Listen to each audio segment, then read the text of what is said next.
What's up, everybody? Welcome into the Fantasy Football Last Call. I'm your host, Dylan Clemons. Here with me, as always, is my co-host, Mike Laplant. What's up, fella? How do you do?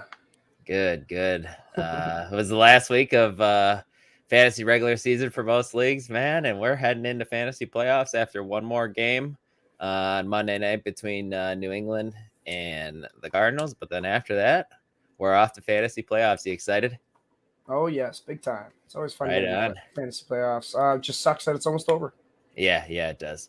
But before we jump into things, please hit the like button. Please subscribe to the Fantasy Six Pack YouTube channel if you don't already, and then head on over to fantasy6pack.net/play to check out our memberships as we head into fantasy playoffs, guys. But without further ado, we're going to jump right into our game recaps. The first game we got on the docket is the Baltimore Ravens beating the Pittsburgh Steelers 16-14 in a battle of backup quarterback and a backup quarterback that ended up being. I'll get into that in a minute. But Tyler Huntley, before he was injured, 8 of 12, didn't really do much, 6 fantasy points. The story in this offense was the backfield, man. J.K. Dobbins coming back, Mike, from injury. 15 attempts for 120 yards and a touchdown. I mean, Gus Edwards just didn't get the touchdown, but he had 13 for 66. And then Mark Andrews caught 2 of his 6 targets and for 17 yards, so he was a bust in the day. But the backfield for the Ravens, with them having backup quarterbacks for maybe the next 2 weeks, because Lamar's timetable was 1 to 3 weeks, both of these guys could be fantasy relevant, especially if they're both getting around 15 touches. That's a pretty good volume, and I was just surprised with what Dobbins got coming off an injury. But great to see. We wanted to see this earlier with Dobbins. Yeah, no doubt. Jumping over to the Steelers side of things, Kenny Pickett got knocked out of this game early with a concussion protocol. Trubisky came in and threw 3 interceptions, and he had a rough day. Najee wasn't efficient on the ground, but he did find the end zone. Doesn't look like he did. He caught 2 of 3 targets for 17 yards, finished it with 13 PPR points. So it was a decent day for him. You're not too upset. Deontay Johnson, man, 6 catches for 82 yards, 14 PPR points. Mike, he might crack the top 23 wide receivers this week for the first time in I don't know how long. George Pickett's caught all 3 of his targets for 78 yards. Good to see him bounce back after the goose egg he had last week. 10 PPR points. And Muthman catches the touchdown for 12 PPR points. So you're happy with him and the tight end slot. But really, not a whole lot to take away from Pittsburgh's offense with Mitch Trubisky at quarterback. Hopefully Pickett's back next week because this offense does seem to move a little bit better with him at quarterback. Yeah, it's still not a great offense to watch. So let's go and move on to an offense that we love watching, and that's the Eagles versus Giants. And man, was it fun watching them. They crushed the Giants 48-22. It seemed like every time they had the ball, they were scoring. Jalen Hurts, 217 yards through the air, 2 touchdowns. Also had 77 on the ground with a touchdown there, finishing with 30.4 fantasy points. Other than him, it was a Miles Sanders day for this offense. 17 for 144, 2 touchdowns. He also got a catch for 11 yards, finishing on the day with 28.5 PPR points. The only other 2 worth mentioning is A.J. Brown and Devontae Smith, who caught A.J. had 4 for 6 for 70, 1 touchdown, and Devontae Smith also had 5 for 64 and a touchdown. So realistically, this whole offense was firing on all cylinders, and we love to see that because it's all good for us in the fantasy world. Yes. All right. Moving on to the Giants side of thing, there wasn't a whole lot here to boast about if you're a Giants fan. Daniel Jones, 19.4 fantasy points, finished with. Saquon Barkley probably had his worst fantasy finish of the year, finishing with 6.8 fantasy points. It was not very good. It is probably attributed to that neck injury that popped up midweek. Other than that, it was Richie James who caught 7 of his 9 targets for 61 yards and a touchdown, 19.1 fantasy points. And then Isaiah Hodgins gets his first NFL touchdown, 4 for 38 and a tutty, 13.8. I mean, realistically, you're not picking up any of these guys, maybe Richie James. Biggest takeaway is, man, the Eagles are going to be hard to stop coming forward, man, especially if they're firing on all cylinders like this. Fucking offense is just rolling all of a sudden. After I know they had to have gone back to the drawing board, Mike, because there were 2 or 3 games there where that offense looked like it was struggling a little bit, and then they smashed the Packers, and then they smashed the Titans, and then this week it's like, oh boy, here we go. Yep, Jalen Hurts, MVP. Yes, he is making a push for that for sure. Our next game, we got the Battle of Ohio, Cincinnati, and Joe Burrow beating the Cleveland Browns 23-10. First time. Yep, Joe Burrow's first time. He threw 2 touchdowns, 1 pick, finished with 17 fantasy points. It was a decent day for him. Joe Mixon saw 14 attempts, 96 yards, but it was Samaje Perine who found his way into the end zone, vulturing it there. Joe Mixon finished with 12.6 PPR points, and if you had to start Perine in desperation, you were okay with his 9.4 points. The thing that irked me the most, because I have T. Higgins in so many places, guys, he tweaks his hamstring in warm-up, so we don't get an update before the game. Big old goose egg today. Something to monitor. I would probably be surprised if he's a go this week. With how pesky hamstring injury, Mike. But that's a bummer heading into fantasy playoffs. But it was the Jamar Chase show receiving-wise. Seeing 15 targets, 10 receptions for 119 and a touchdown. And Boyd was out with an injury as well. Oh, man. Yep. And then Irwin's the other guy who catches the touchdown.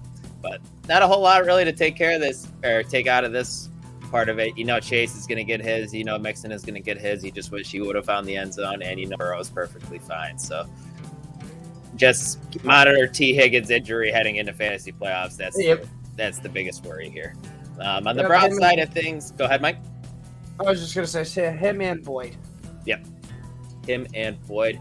On the Browns side of things, we got Deshaun Watson, who he was better this game. We'll give him that. He threw 1 touchdown, 17.3 fantasy points, so it was a solid day if you started him. You're fine with it. You'll take that, Mike.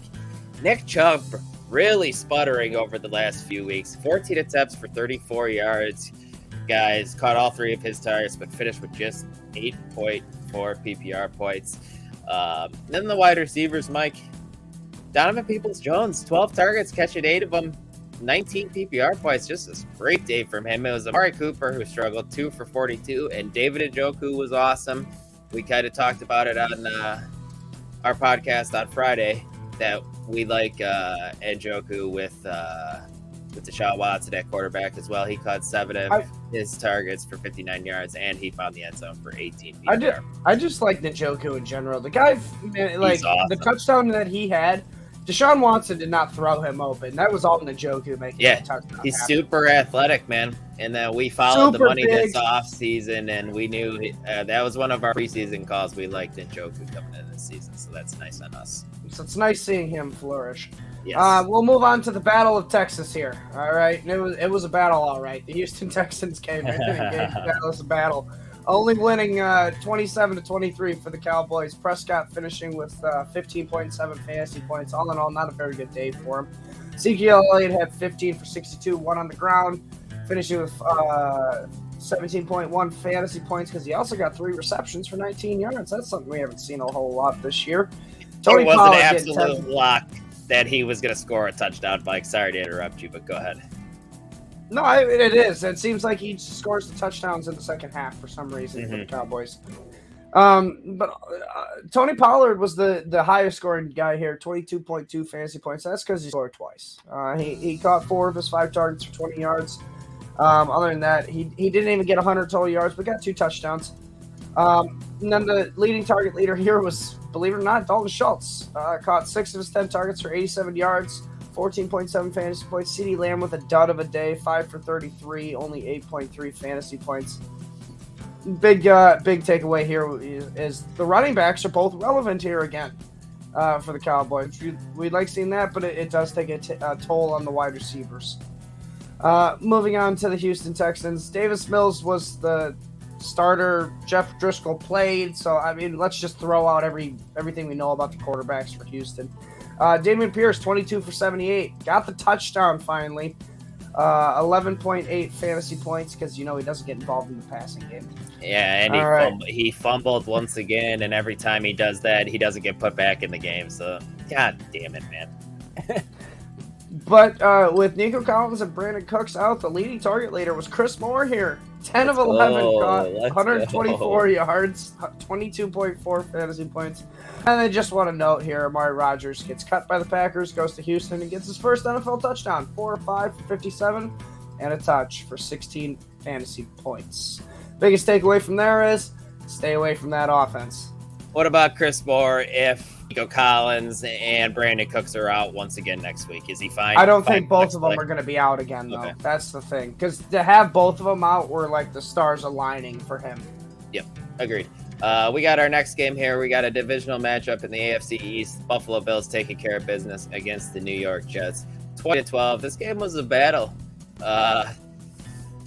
On the Bills side of things, Josh Allen, pedestrian day, only 147 yards through the air and then 47 yards on the ground through a touchdown in each. So he had 20 fantasy points. He was fine, but the 147 passing yards is interesting, but tougher matchup. Devin Singletary only getting 8 attempts for 39 yards. You were disappointed with his fantasy output for the day. And so you were as well for James Cook. He didn't do anything either, 2.5 fantasy points. This whole offense as a whole, Mike, just kind of let us down. Dawson Knox, if you started him in a crappy tight end landscape, he catches a touchdown for 14 PPR points to save your day. But if you were counting on Diggs, Gabe Davis, Isaiah McKenzie, any of those guys, you were really disappointed today, unfortunately. Jumping over to the Jets side of things, Mike, and Mike White just got his absolute ass kicked all game long. He got hit. He got hit in the ribs. He was in and out of the game a couple different times. He had to go to the hospital after. Yeah, but he battled through, and he's got the respect of that locker room. Finished with 10 PPR points or fantasy points only. But Zonovan Knight, man, with Michael Carter back, he gets 17 attempts to Michael Carter's 5. He gets 71 yards and 1 touchdown. He's still relevant, and he might be a league winner for people who picked him up off the waiver wire. He definitely deserves to be rostered, and you probably need to start him heading into playoffs. Go ahead, Mike, if you stop me if you think otherwise. There's a reason they had James Robinson as a healthy scratch. Sure. And then we got the wide receivers, Garrett Wilson, 6-7 for 78 yards, 13 PPR points. That's fine. Elijah Moore leading the team in targets, though, man. Catching 6 of them. 6 of 10 for 60 yards and 12 PPR points. He was solid as well. And Tyler Conklin saw 8 targets, 5 for just 28 for 7.8 PPR points. But you're okay with that from the tight end position. But Elijah Moore, if you got a spot at the end of your bench, maybe. Why not? He's got a little bit of upside with this offense, seeming to chuck it 40-plus times a game. So I'm okay with rostering him. He's just not going to be probably consistent, but wide receivers, they're not all the time. Nope. No, they are not. So we'll move on to our next game here, and it was another divisional game, and it was a good one. And Vegas knew what we didn't. The Lions took down the 10-2 Minnesota Vikings, 34-23. Jared Goff having a day, 330 yards to the air, 3 touchdowns, 26.1 fantasy points. I mean, everybody got a touchdown here except who you thought. Amon-Ra St. Brown. St. Brown finishes with 6 for 68, no touchdown, gets 13.4 fantasy points, doesn't kill you, but it's DJ Chark getting 6-94 with a touchdown, 21.4 fantasy points. Josh Reynolds, 5 of 6 for 51 in a touchdown, 16.1 fantasy points. And then the rook, Jameson Williams, catching one of his 2 targets for a 41-yard touchdown, even getting 11.1 fantasy points. I mean, but let's be honest here, both running backs were not good because it was Justin Jackson who came in and vultured the touchdown away from Jamal Williams and DeAndre Swift. Really, biggest takeaway from that is Jared Goff looks like he's much better at home than he is away. I would love to see his home away splits. Yep. But moving on to Minnesota here, Justin Jefferson have a day, catching 11 of 15 targets for a franchise record 223 yards, 33.3 fantasy points. Kirk Cousins had a day as well, 425 yards to the air, 2 touchdowns, 25 fantasy points for him. Dalvin Cook gets the touchdown to salvage his day, finishing with 8.6 fantasy points. Other than that, it was abysmal. He also had a fumble lost. TJ Hawkins and Adam Thielen both paced with 8 targets. Hawkinson had 6 for 77, and Thielen had the touchdown, also 7 for 65, 19.5 fantasy points. Biggest thing here is, I mean, finally, the Vikings were in a game where it wasn't one score. They got blown out. Yes, they did. It was nice, and it was good for fantasy purposes. Because like you said, Justin Jefferson just going absolutely bananas. Next game, we got another upset. Jacksonville 36-22 over the Titans. Just a wild game. Trevor Lawrence might have had the best game of his career. 33 fantasy points, 3 touchdowns Most for definitely. 368. You know who didn't have a good fantasy day? Travis Etienne, 17 attempts for 32 yards. He just sucked. He sucked today, Mike. Yeah, he sucked the last few. I know he got hurt 1 week, and then last week he was but it hasn't been good. Just something to monitor heading into playoffs. Not ideal. The big story for this offense was Evan Ingram, 15 targets, Mike, 11 receptions, 2 touchdowns, 39 PPR points. Just wow. But he's a low-end tight end one every single week. With this kind of ceiling, though, you might just plug him in and just roll with him. He might give you a dud here and there, but if he's not ever going to explode like this again. But if he starts to become Trevor Lawrence's favorite target, that's good news.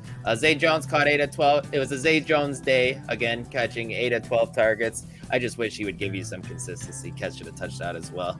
21 PPR points. And Christian Kirk was the one who had the quiet day when we thought he was going to blow up, Mike.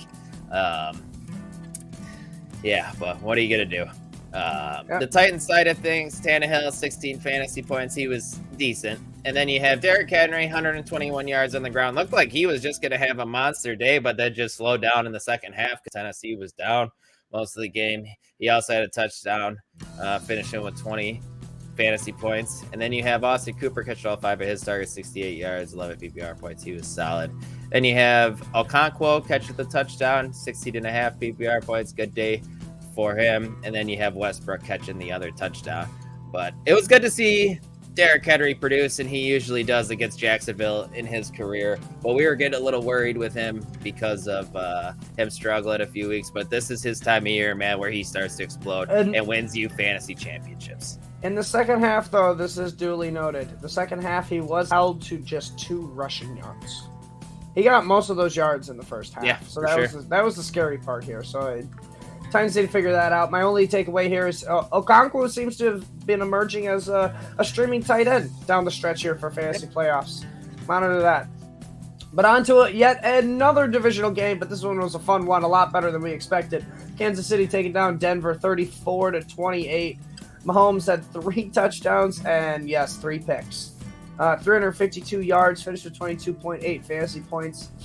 It was Pacheco leading on the ground with 70 yards. No score, though, for him. He did catch 3 of 23 targets, though, so it's nice seeing him get involved in the passing game, 12.3 fantasy points.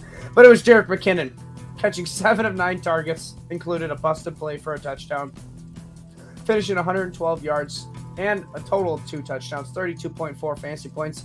Then it was Juju Smith-Schuster, had 9 of 11, 74, and the other touchdown finishing with 22.4. Travis Kelce kind of, for his standards, having an off day, only having 11.1 fantasy points here. Other than that, moving on to the Broncos, we have Russell Wilson. Actually, before he got knocked out with concussion symptoms, he was having a decent day, 247 yards, 3 touchdowns, 1 pick, 26.6 fantasy points. Probably was going to be one of his best days of the year. I still think it was. It might have been. The only other week I can think of where he did this good was the Raiders week, the first time they played him. Other than that, there's only one person to talk about in this offense right now, and it's Jerry Jeudy. Catching 8 of his 9 targets, 73 yards. But the big thing here is a career-high 3 touchdowns. 3. Also finishing with 33.3 fantasy points. Biggest takeaway here, man, if Courtland Sutton's out an extended amount of time here, even with Brett Rippon, he seemed to have had a connection with Jeudy. I still think Jeudy is a good play, safe play, even though this is a terrible offense. Sure. I like him too, moving forward, man. What do we got here for the next game? We got the Carolina Panthers upsetting the Seattle Seahawks 30-24, man. A lot of upsets. It's Sunday, or football, you just never know what you're going to get, man. Any given Sunday. Sam Darnold, 120 yards, 1 touchdown, 12 fantasy points. You're not starting him anywhere. Foreman, 21 attempts, 74 yards. But he did go down with an injury, right, Mike? Because Chuba Hubbard got 14 attempts for 74 yards, found the end zone. He was monitoring an injury before the game, so it looked like it re-aggravated it. Yep. If Foreman happens to be out next week, Hubbard has streaming running back possibilities. But Yeah, what do you really Low want? volume. It depends what that matchup is next week. I'm not sure who they play. And then everyone in this passing game quiet. To be honest with you, DJ Moore, Mike didn't even have a catch. It looks like, which is a little bit of Targeted, bonkers. though. Yeah, targeted 3 times. Nothing really to talk about else, but I guess apparently be worried about DJ Moore having a 0 all of a sudden. His floor just falls out from underneath him. Very weird. Jumping over to the Seahawks side of things, Geno was fine, 22 points. It was Travis Homer who led the backfield, Mike, with 9 attempts for 26 yards. Didn't do anything with it. What still wasn't a very good play. But the wide receivers were good, like they seem to have been most of this year. Goodwin catches a touchdown. Metcalf catches a touchdown. Lockett catches a sick touchdown with a little toe drag swag there. Yeah, good day from the pass catchers. You can start all of them minus Marquise Goodwin, obviously. And Geno is a mid-tier quarterback 1 now, man. It just is what it is. We just got to accept that.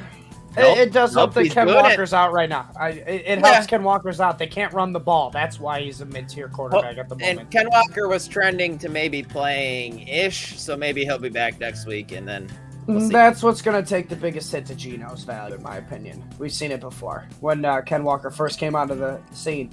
But let's talk about a guy coming onto the scene. First career start, and he goes against the GOAT, Tom Brady, and he smashes him 35-7. San Francisco 49ers just didn't even make it a contest against Tom Brady. Brock Purdy, though, is the guy I'm talking about. 185 yards to the air, 2 touchdowns, finished with 21.7 fantasy points. Also had 1 on the ground. I mean, he was a solid distributor for this offense. Christian McCaffrey, 119 yards through the ground, 1 touchdown. Also getting 2 for 34 and a touchdown through the air, 29.3 fantasy points. Deebo Samuel did go down with what looked like a pretty bad injury, but it looked that he did appear to have missed a long-term injury. It looks like maybe just a high ankle sprain and not an ankle break or anything like that, so that's good. But stepping up in his absence, Brandon Ayuk, 2 of 3 targets caught, 57 yards, 1 touchdown, 13.7 fantasy points for him. George Kittle, quiet, 4 or 5 for 28 yards, 6.8 fantasy points. Really, my biggest takeaway here is Brock Purdy, man, a lot better than I thought it would be. And this was a solid defense to do it against. It's not like they were playing I won't even say the Lions defense because they're kind of manning up right now. The Bears defense. It's not like they're playing the Bears or the Raiders defense, letting Baker come in off of 2 days. But moving on we'll be quick with the Tampa Bay Bucks. Wasn't good. 253 yards, Brady, 1 touchdown, 2 picks, only 12 fantasy points. Really, nothing was good in this offense. Rashad White, 5.7 fantasy points. Rashad White, 10.7 fantasy points, my bad. And Leonard Fournette, 10.6 fantasy points. Chris Godwin, 10.4. So, these were our highest scoring guys on this team other than Tom Brady. Mike Evans catches a wide open touchdown bomb, and then it gets called back for holding on Donovan Smith for what it feels like the 100th time this season. Yeah, I believe I remember seeing that he leads the league in flags now. Oh, been a bad year. For holding. Yeah, for holding. But that pretty much wraps it up for that game. Biggest takeaway is, Niners defense, sit everybody you can against them in fantasy. Yes, sir. But yeah, guys, that wraps up our Week 14 game recaps. If you haven't already, please hit the like button. Please subscribe if you don't. And check out our content that's coming out this week. We got the Fantasy Edge comes out on Monday. You have the Fantasy Six-Pack Hour on Thursday. And then you have our Wolfpack podcast where we do our game previews on Friday. So make sure you check those out. Please head on over to fantasysixpack.net/plans and check our memberships out as we head into fantasy playoffs. No better time, guys. So for Mike, I'm Dylan. We'll talk to you guys next week.